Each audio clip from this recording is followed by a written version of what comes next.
Welcome back to the Blindsiders. I'm Brian, and I'm joined by Dylan. Dylan, how you doing?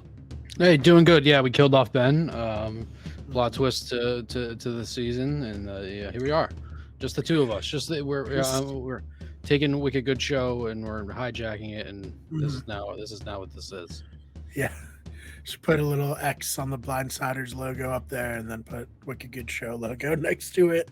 Yes. But yeah, no, this is the Blindsiders. We are covering the 44th season of Survivor, and all in all, I thought this was a pretty good episode.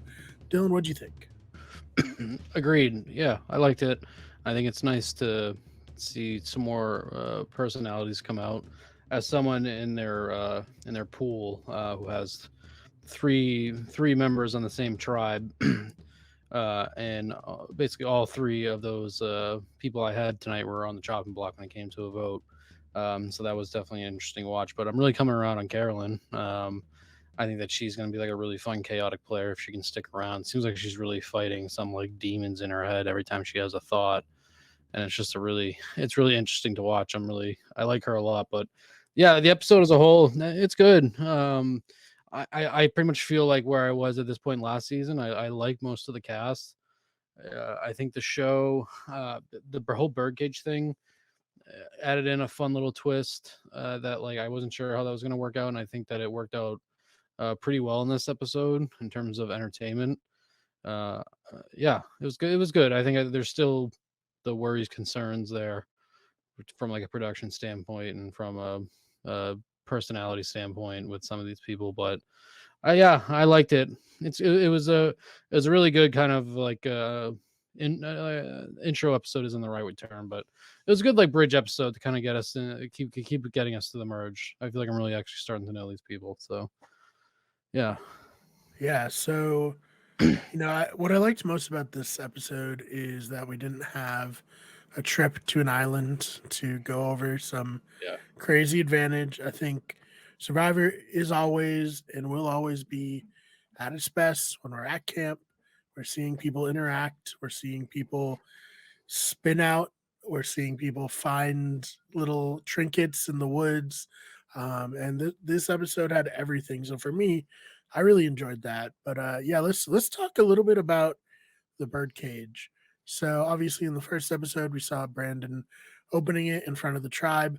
Uh, Not the case this episode on Soka. Danny, who I think has real like fringe Tony upside, perhaps of Mhm. being like, you don't see him initially as like a kind of chaotic force, but I think Mhm. he's kind of leaning into that. He finds the key to the birdcage, and he's able to not only find it, get it without anyone seeing, and then rehide it. So, Dylan, what do you think of his execution on finding this idol for the Soka tribe? It's funny that like comparison to Tony. That's I like never would have thought of it, but that's pretty spot on. He also seems he feels like kind of like an outcast in that tribe too. Like we have like the showmance. It seems like that he's kind of like the another like kind of firefighter, seemingly on the outside of his tribe to start. But and it was nice to see him because, like I said last week, I completely forgot he was in this game when I went back and looked at the list. Yeah, it was really interesting. Uh, it's it's really nice to see people get advantages and do things and not immediately start telling everybody else. So that was really great to watch. Uh, I thought him immediately putting the bag back was very smart, and it's also like doesn't matter what's in it doesn't matter really what's in the bag because I guess if they don't have the key to open up the bag, you can put anything in it, whether it's the fake idol or anything. I personally would have held on to both the fake idol and the real idol, and just put like a little like our little rock in there. But I liked it. I thought it was good, and it was kind of cool to see his. He was very like calm, cool, and collect when he did it compared to Carolyn, which was like causing just like chaos in her own head, and then the tribe all turned into a bunch of like Hardy boys trying to figure out who did it, and that not looking at the one person who had the key. So it's Yeah, cool. we'll get to that. That was I think interesting. I think yeah, I think Danny's a player to watch. This is what I mean kind of by like the intro type episodes. Obviously the players that you're gonna know are gonna be good players from here on out. Usually start to poke out around like episodes 2, 3, or 4. Um, and maybe Danny is one of them. It was nice to spend a lot of time with that tribe because we didn't really get a whole lot of time with them last week, except for Franny and my other guy. Let me pull up my list, Matt. Yeah. Which another, let's see, we talked about it. Maybe we get a true showmance. I don't know. We'll see. In typical Love is fashion, in the air, Dylan. in typical fashion, why we don't like. I feel like we don't get them in modern games anymore because when somebody seems to be like any sort of friendly towards someone else in the show, the others become suspicious. Which we obviously saw with like Claire immediately kind of being like, oh, I don't know. But I think it'd be nice to see one like kind of fully play out. I just think for the drama from that is something that, like I said, we need some sort of different storytelling going on this season. I think that'll be nice too if we can get that going out. But who knows? That could be completely done with in a week when they realize that they'd rather play the game than fall in love. Yeah, I mean, I hope not. I hope this nerd love goes the distance. Personally, I like Matt and Franny. I think I recall back in the day when Rob Cesternino was talking about his Survivor All Stars experience with Rob and Amber on a 6-person tribe and having his showmance.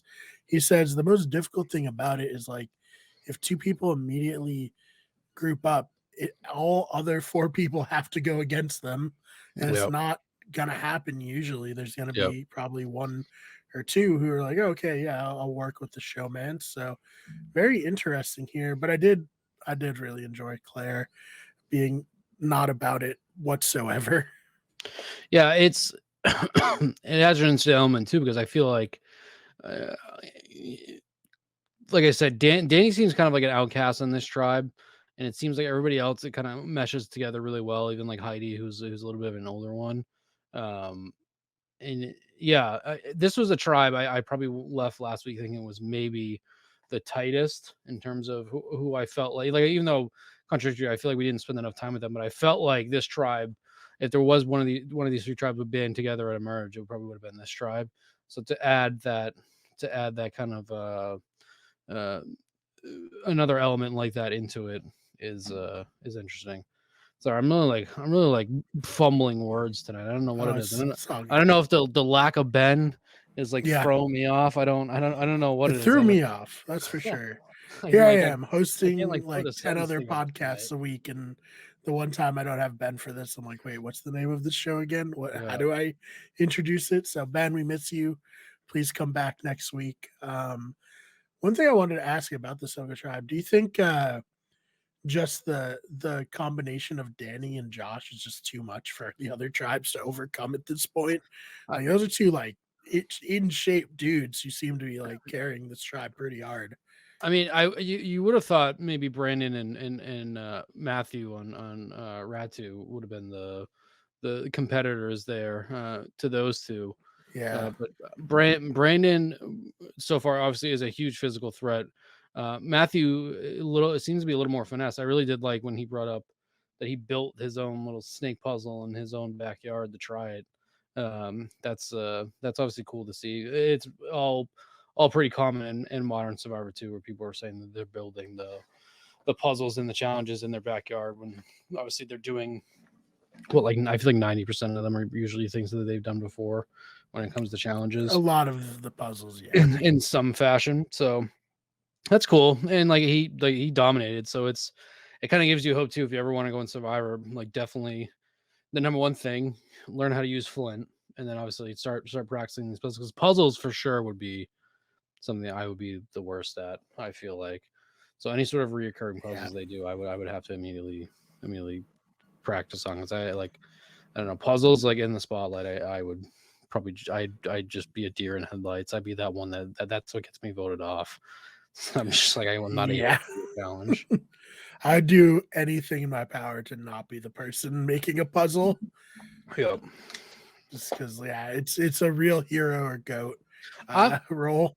I'm like, if I imagine what kind of player I would be if I played Survivor, I'm definitely like Sandra. I'm like, I'm not. I gotta. I have to be purely social. As I'm not gonna be a threat physical. I'm a pretty good swimmer, so maybe swimming wise, I'd be able to do something. But any other like physical activity, I'm probably definitely not the one to go to. And even puzzles, like I said, I'm just, I can maybe, pull a rabbit out of my hat once or twice, but definitely not consistently. So I would definitely be like the Sandra, like I'm just gonna build everything off my social side type of player. Just I fine. think, I feel like that person wins most of the time.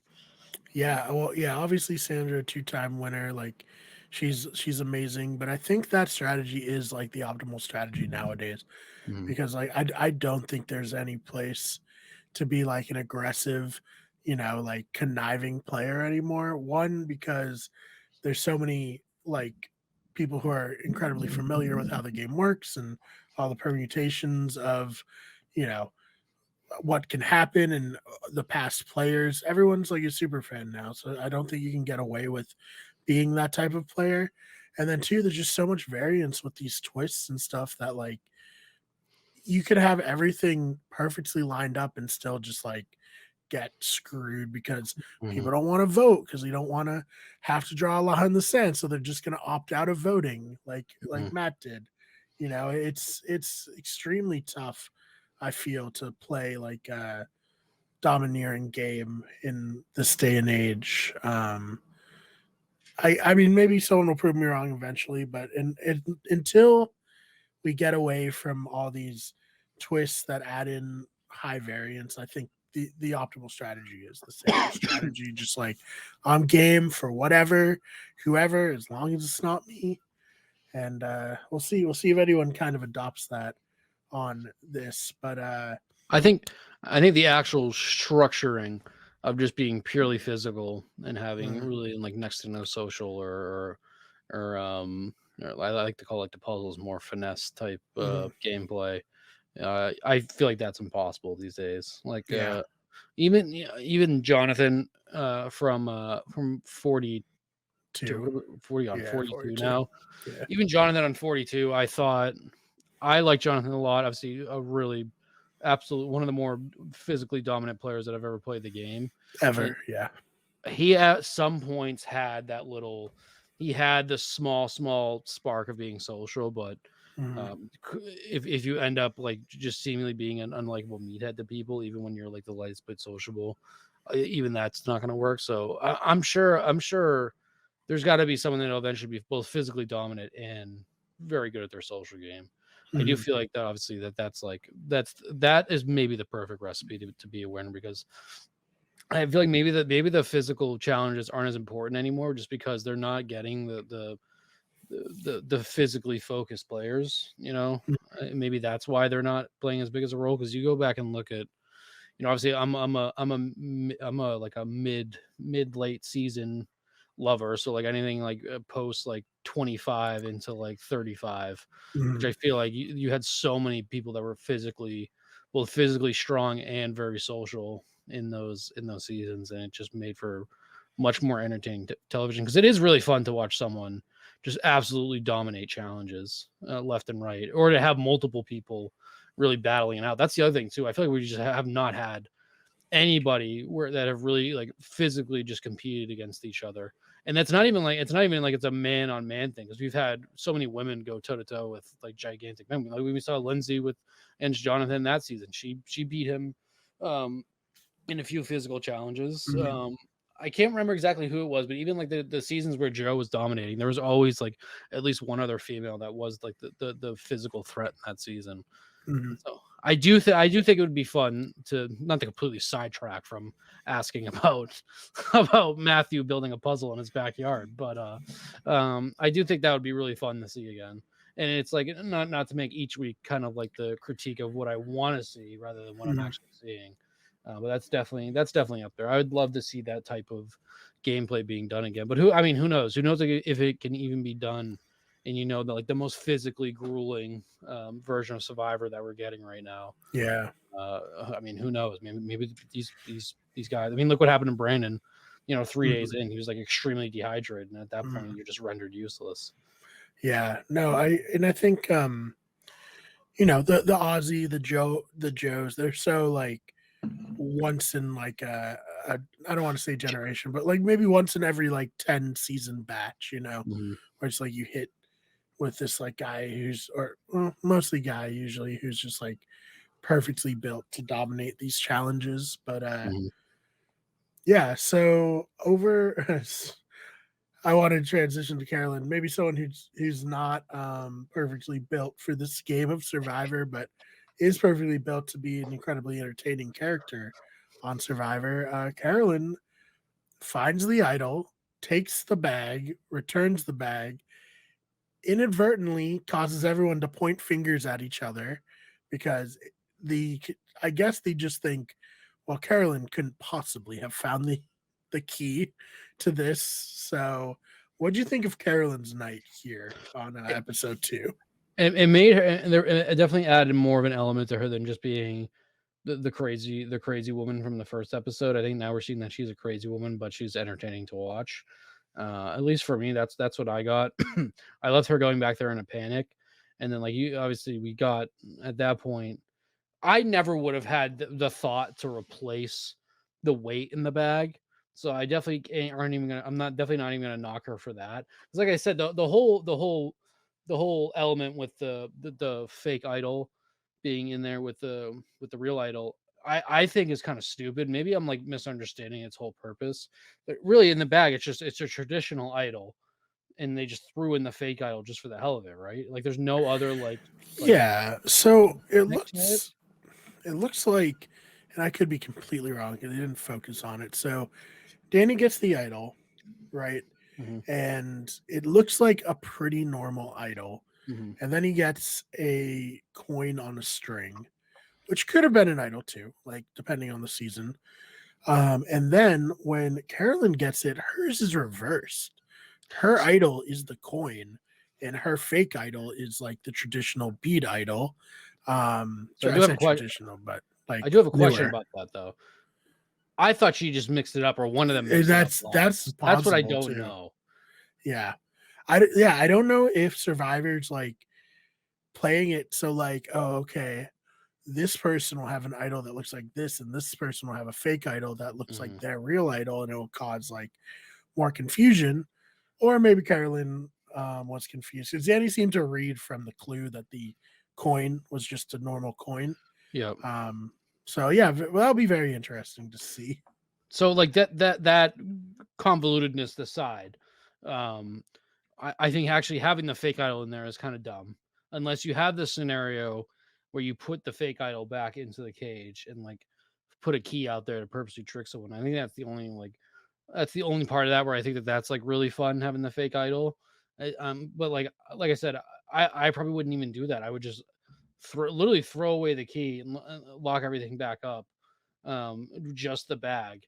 And nobody ever has to know that there's even a fake idol out there at that point because like Yeah, they need the key to get in.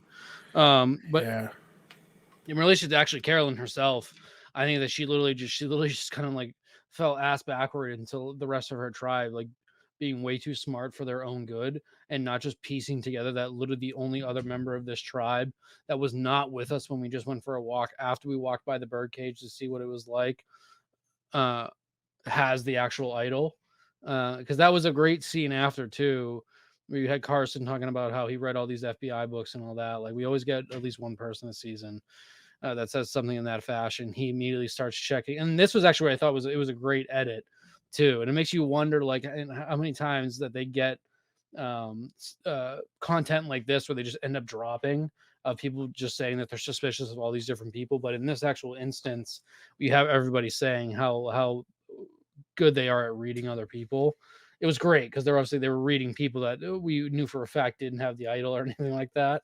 And so that was awesome. Like when they were walking away and Carson was like, "Oh yeah," and then I saw like Helen like bring her hands to her face, and then Yam Yam was like, so like, "Oh yeah," she was shaking going through her bag. That was really good. That was like a props to editing for that because I thought that was it was basically like making fun of them without actually making fun of them. It was good. yeah. Yeah, it makes me a little concerned with the training that people are getting in law enforcement if Mhm. Carson can be that far off. But I do think it's a little confirmation bias, right? Where it's like one of these four people or one of these three people are the person with the idol, and this person is acting in a way that I think is suspicious, so it must be them, rather than like considering Carolyn. And I think it's also what makes Carolyn she's so much more interesting to me in this episode than she was in the first episode.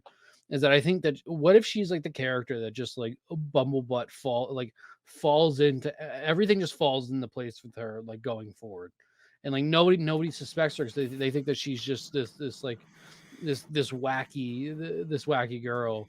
Mhm. I'll just carry her along as a goat, and like all of a sudden, Carolyn has two idols, has like an advantage, and she's teaming up with, three different people who think they're using her, or actually she's just gonna play an idol on herself three straight times and make it into like Mhm. the final four. Like I do think that would be really fun. It goes into like maybe sometimes the inept and chaos is much more entertaining than the actual, really thought out and well executed gameplay. And I think maybe hopefully we get it with her. I do really hope she sticks around for a while, because the one thing, like I said, I like this group. I like this season so far. I don't think there's really any sort of like dominating, attractive personalities outside of Carolyn and Jam Jam. Yeah, Outside of yeah, that, I think everybody else is pretty like th- they're kind of like stereotypical in the sense that, like, I love Survivor. I'm here to play. I yeah. A want to do little cut from the same cloth, I all want to of do the them. smartest thing. Like the only difference is, their ethnic background and things like that. Other Mhm. than that, they're all seemingly the same exact player. Yeah, Um, we really need someone who just goes out there and be like, "I'm a villain. I want to crush we everyone's we dreams. I need want to we backstab people." Like, we need it so yeah, bad. It's and I don't know if we'll get it, in mhm. today's current climate. Like, who knows? I No, I, I don't know if we'll get it, because like I feel like he would get killed on social media. It would be horrible. the most villain we've had has been like Shan, and Shan I didn't even think was Yeah, that much Jen of a wasn't even villain. like a villain. She was just somebody that was playing hard Hard, and yeah. selfish. Like, probably I think Shan would have fit him really well, 15 seasons ago. Mhm. And like, Shan's, I feel like I said, the closest to a villain we've had, and she's just not a villain. Yeah, You're not gonna compare Shan to like Johnny Fairplay and or and Russell Hantz, and or Russell Hantz. yeah. Like, that's just not gonna happen. So I'm like desperate for that, and it is a little demoralizing. Like I've said, that I feel like we're entering a repetitive stage of they're basically getting all these same people, Mhm. and they're just their backgrounds are what's different. Yeah. Um, but We their play yeah, style is all the same, and like their personality is all the same. And like, I get it. Like, I would want to go in Survivor. I wouldn't want to be a villain. I would want to be the one, I you would. know. Survivor, CBS. I'll backstab everyone. I don't care. I would like I would want to go on, and I want to be like a hero type level player. Mhm. You know what I mean? Like, I want to be the one that people are like, he did everything right, so good. But like, from a watching standpoint, yeah, I'm so desperate for that type of person. I think it's why I'm starting to latch on to Carolyn more and more. Is that she's not a villain. We're not going to get the villain side of her, but we're going to get someone that's going to play so crazy, and is going to be entertaining. It's like when we were at the tribal watching her break down, and I hope that like everything in her life is good, because obviously I hope that there's no actual like any sort of like Yeah, me mental too. problems. And like, I know Yeah. she's a drug counselor. I can't imagine that's an easy job. And Mhm. I know a lot of drug counselors also come with like drug history previously, and I think she they've said that in the first episode, right? and Yeah. so a lot of those people have obviously gone through a lot in their life. So I really hope she's not currently going through anything, because she's like, it is wild to see someone like that emotional that quick, on a show like this, and how like just seeing how nervous she was, trusting just Carson. Uh, I hope, like I said, I hope mentally she's all there. I'm sure she is. I'm sure that like nowadays they check everybody out, especially after events of recent seasons. So, um, which is kind of come around to my full point. I think it's really entertaining just seeing her just be absolute batshit and kind of play this out. And it's not even I'm not even saying that in like a like making fun of her sense or like or like oh look at the crazy lady. I'm just saying it's purely entertaining because I think it's going to create such a chaotic player, and I think it could be really good for Survivor, or she's voted out next week because she didn't know how to properly play. I don't know. That's what Yeah. remains to be seen. My hot take, she's around for a long time. I I hope think so. she's long for this game. I think Jam Jam has her back, and Carson is attracted to her energy. It seems. I mean, he voted with her tonight. Do we have much to say about the challenge? It was a good challenge. I liked, Matt making the homemade puzzle. That's very fun. As someone who's made tons of puzzles for our LRGs and all that, I respect that. Josh, came from behind one, but yeah, it seems like it's going to be a very straightforward vote. But I think Jam Jam kind of looks around as like, is it in my best interest to be here with Carson, Helen, and Sarah, Mm. or maybe should I keep Carolyn around? And then that it was really smart by him, and also obviously great to see for someone as I just explained for 15 minutes is Team Carolyn, because I assume she was dead in the water, and like obviously votes never go the way you expect it. Just like JJ said, he's like, how often is the easy vote ever the vote that actually happens, or what Carson said that to her, whoever said that Yeah, to her. Carson said it. Uh, um, uh, it was good. And JJ could be the secondary personality. Like I said, he's the only other one in the rest of the game that I feel like I really he's different from everybody else with how he acts. Like him Yeah, immediately saying, "Yeah, I was acting like I was going along with them, but I knew I wasn't." yeah. No, I That think I think if he had gone around and we vote Carolyn off, he's dead in the water so hard. mhm. Yeah, I, I I think it'd be great to have them be the two that managed to make the merge. So the people I had the people I had in my pool are all three on the same tribe. I had Carolyn, Sarah, and Helen. So like I knew I was losing one tonight. Helen, actual hometown from Mass, Whaling girl. Um, Definitely wish she got to do more. But it's not like we just lost some amazing player. I mean, it sucks going that early. I mean, that'd be an actual nightmare going that early. So that stinks. But between Helen, we've already lost Bruce. So that, I mean, who knows how much worse that tribe's going to get. Carson's someone I am assuming makes the merge. I'm not necessarily yeah. saying He's kind of filling that Spencer role, right? he's not someone that I don't think Carson's going to win. Mhm. I mean, it's the way too early to tell, rankings of who I think is going to win. Carson's not up there. But and then the other person I have, like I said, is Sarah, and Sarah is very, very bland to me so far, both with what she's done in challenges and personality. So she's someone that I can see going next week. So that really just leaves Carolyn, Carson, and Jam Jam, and I think that's great for that tribe. I think you're very clearly getting the three most entertaining players out of that because Carson's just a cut of that everybody else. I'm here to play the best game. I'm reading FBI books. I want to make sure I'm doing all the right rules and all the right moves, things like that. So that's like he's the best middle between Jam Jam and Carolyn. So that's my assumption. But like I said, who knows? I'd be really bummed if Carolyn gets voted out because that's my nightmare going forward it's just rinse and repeat from the past 3 seasons. It's Mhm. it's they need her to stick around, and who knows, maybe we have other batshit people that are here that we just don't know are actually crazy yet. Yeah, But I like Danny a lot. I like Danny. I like Matthew. I like Maddie before she left. I like Claire from what I've mhm. seen from her so far. Claire has kind of been the one, that blew up one team last week when she asked about the what happened on the island and what they did and caused the Yeah, chaos there. yeah. Dylan, Uh, do you think Claire's ever going to play in a challenge this season? so that was my question when you actually talked about the challenge too. Is why was she able to sit out two Well, she straight sat challenges? out because Bruce got medevac. So it was because it was Yeah, and then I unforeseen. think the Okay, tribal council resets the sit out I rule. see. Okay, okay, So, I mean, we have famously Sandra, the queen of sitting out of challenges. yeah, Abby Maria sat out a lot of challenges yeah. on her season. Um, I think it'd be hilarious if a Claire makes it the entire pre-merge and never plays in the challenge. I would unironically stand that. But Just funny because that's actually overall that seems like a very physically fit team, and yeah, she seems like she seems like a physically fit person.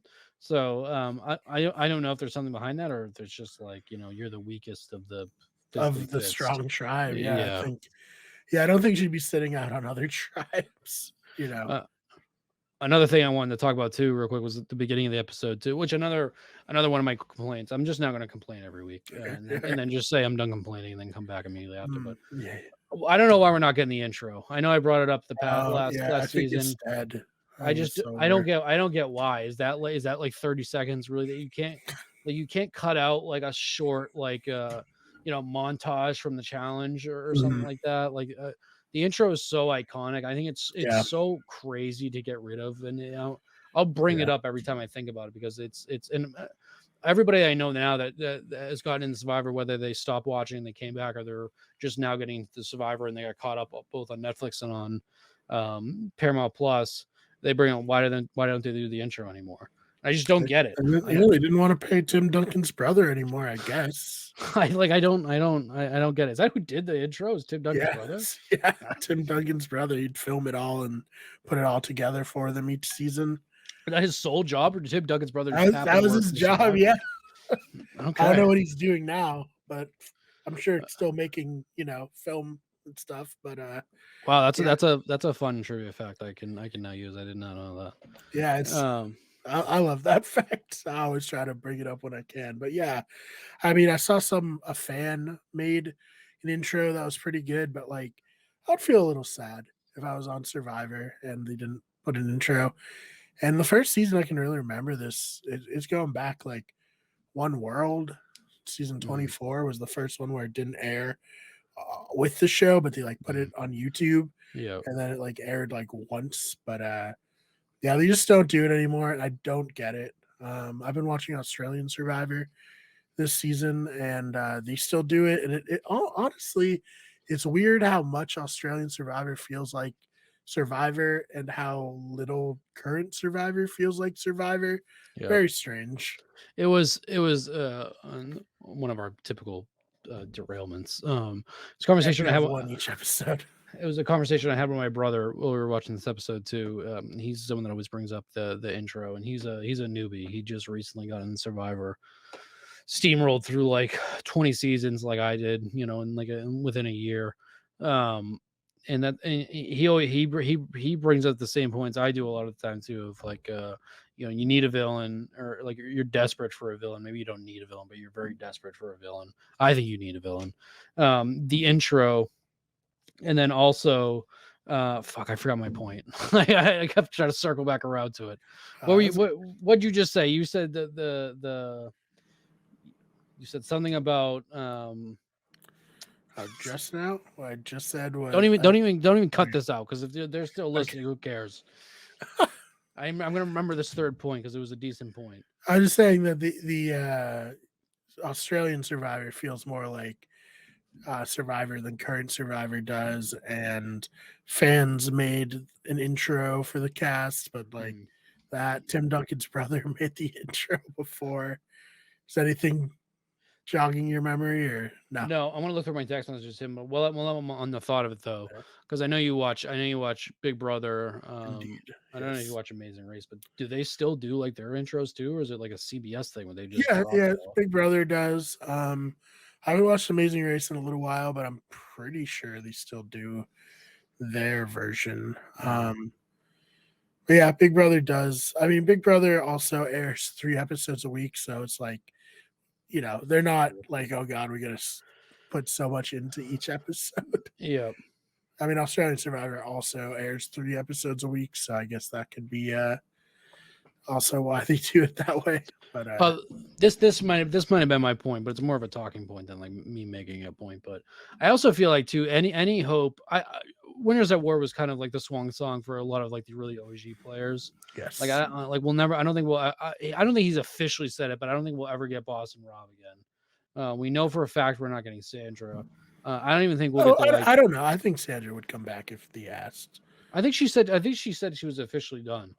Really, that's I think crazy. she said that in Winners at War when she left Yeah, but the then loser like the beach. next year she played in Australian Survivor. So I don't Oh, believe that she's oh, okay. retired from Okay, interesting. Survivor. Okay, I actually forgot that. I did know that. I Yeah. forgot she played And in her Australian daughter Nina Survivor. played with her. That's Now right. Nina's Yeah. on the current season of Australian Survivor as well. Because my point is too is I don't even know because the game is so different now. And the point that I'm now remembering what you said is that Australian Survivor is feeling more like Survivor than real Survivor or US Survivor is. And that's so true because like I even wonder if those players would want to come back and play the current game. I That's think, and this might be a conspiracy theory, but I think like I know Jeff hypes up the 26-day season and everything, but I think they're a little embarrassed compared to the 39-day season of I think they're a little like worried that they're going to invite some of these old school players just back and they're going to dominate be like this is like really shit on easy it. Yeah. compared to the 39-day game and I don't think they want that. Yeah. That's an interesting point of view to have. Yeah. Jeff is really trying to sell us that like yeah, it's shorter but it's so much harder than normal Mhm. Survivor and I don't necessarily buy into that. I think the thing that old school Survivor has over the new iteration is just like the downtime, the length. Yeah. Like it's an endurance game as much as it's like a Yeah. social strategy game, right? I don't think it benefits it. I think most people agree it doesn't benefit it. It's still like watchable. We're still here talking about it and having fun, but I don't think in any Yeah. fashion is it a better version of older Survivor. No.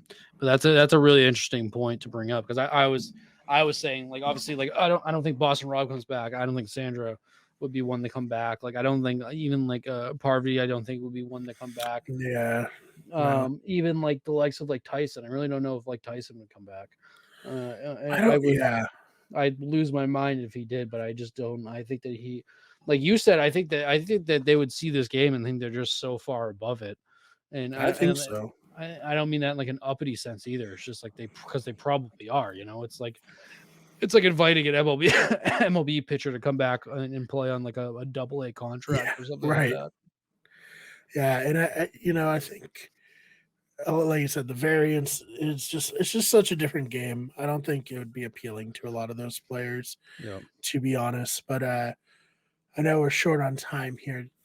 Do you have much to say about Carson flipping over to Jam Jam and Carolyn voting Helen off? What are your final thoughts for that? No, I mean it's something that would have had to happen at some point because I think that I'm whatever in terms of Carson and Helen and Sarah in terms of gameplay. Like I said, I think Sarah's pretty bland at this point, and Helen obviously didn't even suspect she was going to get voted out. I think Carson made the move he probably would have had to make down the road, which is you have three players who uh, aren't chaotic or seemingly stupid.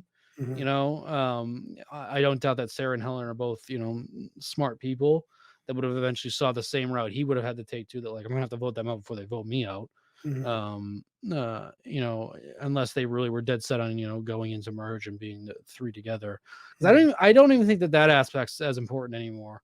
Going in with the numbers that like we've seen so many times people recently, especially like gone because with advantages and idols have gone in without the numbers and it's been completely blown up. So like I wonder if their point of view is just literally make the merge and we'll figure it out. Mhm. And that's probably the point of view for most people when they play Survivor, but you know what I mean? Like Mhm. whoever I make it with there with whatever. Yeah, And so and part of the shorter game, I don't think there's these deep bonds. exactly. Yeah. You're playing 18 days with people versus 12, Yep. 13 before the merge now. Yep. Um, yeah, that's another great point too. So I think he made both the move that was in the best interest of the show, and probably honestly in his best interest too. It's just a matter of now you go to the other side of it. Well, can I control Jam Jam and Carolyn? And Right. I'm not 100% sure Carson can. And Sarah does Sarah get her vote back next Yeah, tribal or is there one she will more? be She gets her a vote back full player next tribal, yeah. because Matt is now down. Matt has it for 2 straight, right? Yeah, and he still hasn't gone, so yeah, Yeah. he might not go to the merge. That would be wild. That's something to watch. Yeah, I think Uh, only Omar is the only player to not have a mhm, vote at the merge mhm. so far, but to not have 2 votes, That sucks. that's I challenging to try to find your footing without the only, form of currency you have in the So to say, game. I it's one of the twists I hate. It's not even necessarily a new twist. It's something that's been in the game for a while, but it's just it does seem like a lot more often now, though, players are losing their votes kind Yeah. of left and right, and I think that uh, votes are the one thing these players shouldn't lose. And it's funny. I was watching like a brief, like kind of like short documentary video on how impactful the first season of Survivor was. Both the Mhm. pop culture, it's reality TV, and all that, and like watching people really gather around in bars and stuff. Like when it came time to vote, it was so important both to the game and like to the actual like viewing aspect of it too. It was like so intense, Mm. and I feel like it's just so lost now Yeah. with this game. And once again, I'm still enjoying it. I'm having fun. I don't mean to like shit all over it every time we talk about it at this point, but it is like we're going on now 4 seasons since coming back from COVID of them doing the same type of things. And I hate losing the vote. It really does feel like a lot of these votes now have so much air has been sucked out of them that it's just they're obviously still very important and we'll occasionally get like a huge twist, but between the shot in the dark and players being able to steal votes and players being able to like Matt losing it for 2 straight tribals, like it just stinks. It's so crazy watching, especially the first season, just how intense and how important those tribals were. And obviously I'm sure a lot of us have grown kind of numb to it after 21, 22 years of this. But it's something that's just another aspect that I feel like has really kind of been lost in the current game. That tribal just doesn't Yeah. have the impact that it used to. It occasionally will. We'll occasionally get a huge twist or something like that, but Mhm. um, we lose the element too of a lot of the times of the debate beforehand back at camp. But there's Yeah. so many times last season we lost it through the edit of like, well, wait a minute, why did this Yeah. person vote this way? Yeah, and I mean, that's not even just the post-COVID, like, I remember Edge of Extinction was a mess with this too.